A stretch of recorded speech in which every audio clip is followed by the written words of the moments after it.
why the old name no longer fits. The evolution of consciousness demands an expanded metaphor for the divine. From the book God is the Quantum Field, rewriting the name of the divine through energy, entanglement, and awareness. Introduction. Names were once spells. To name something was to shape reality.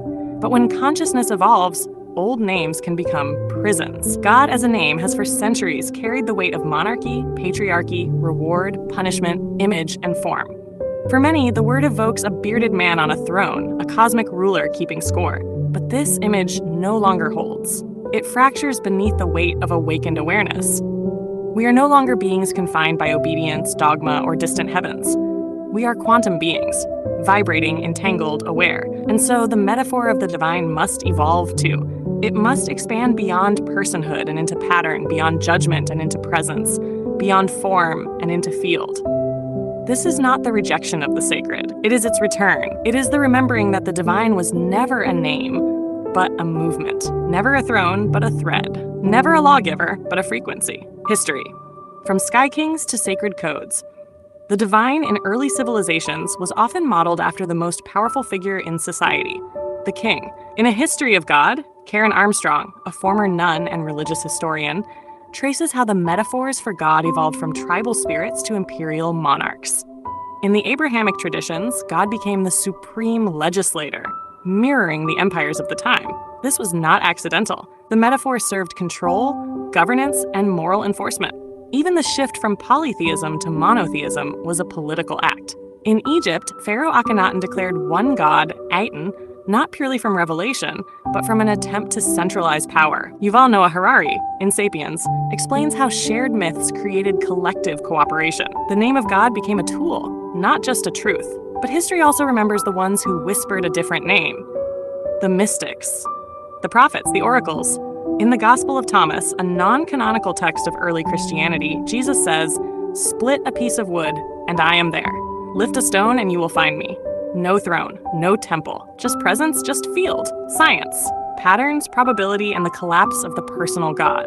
The deeper science dives, the more impersonal and yet intimate reality becomes."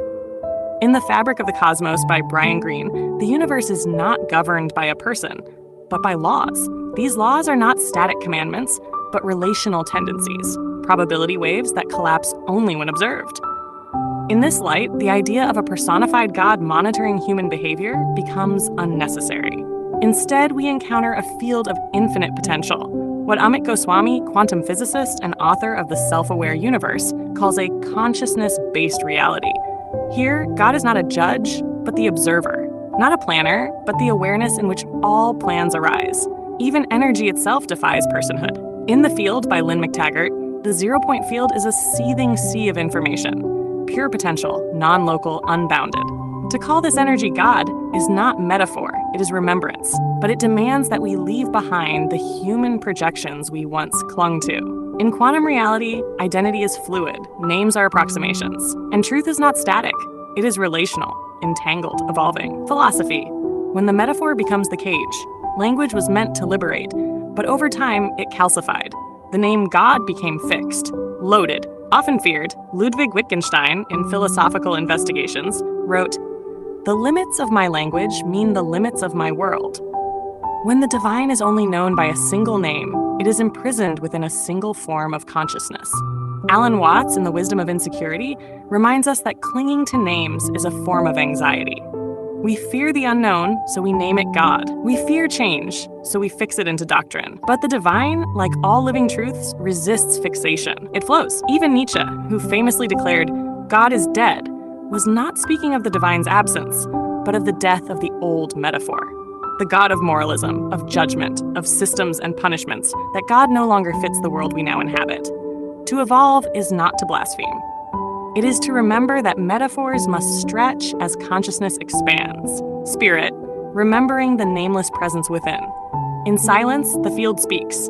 In stillness, we feel it, not as doctrine, but as a pulse. When we say God is the quantum field, we are not naming a new deity.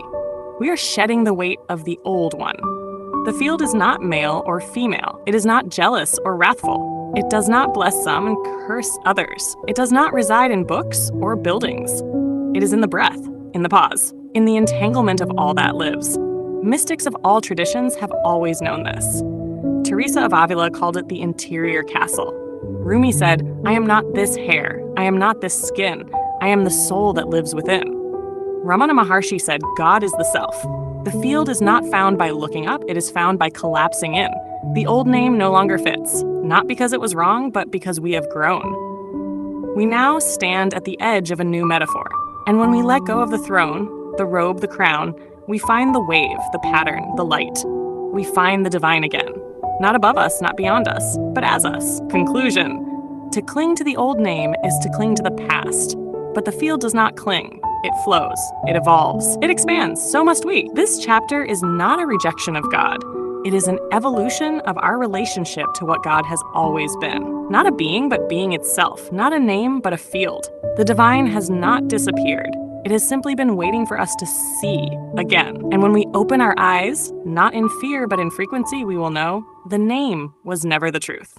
The field was always the voice. Awakening questions. 1. What feelings arise in you when you hear the word God? Are they from truth or from tradition? 2.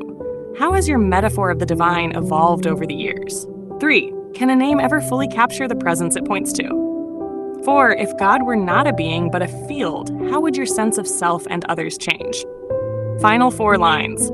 The throne has melted. The sky has collapsed inward. The new name is no name, only presence. The field waits with arms wide open.